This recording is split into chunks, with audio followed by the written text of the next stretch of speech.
सलाम वालेकुम गाइस, सभी लोगों को back to my new vlog में आपको बस बहुत आपका सुपर गाइस। मैंने कल एक व्लॉग मैंने कल बनाया था, आपने जरूर देखा होगा।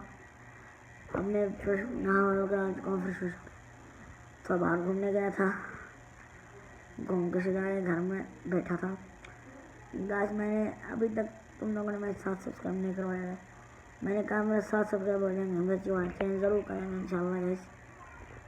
और मैंने बड़े व्लॉग नहीं बनाता हूँ, छोटे व्लॉग बनाता हूँ, 1 मिनट के, 2 मिनट के, 30 सेकंड के, 50 सेकंड के।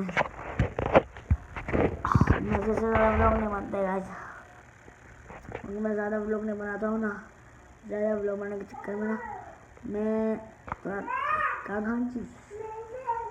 और मैं कहा था कि मैं व्लॉग बनाता हूँ ना, अच्छा व्लॉग बनाता हूँ।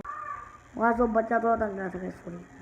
और गाइस अभी कर मुझे इजाज़त दीजिए गाइस, तो अल्लाह हाफ़िज़। मैंने नेक्स्ट व्लॉग में bye bye, tata, good bye.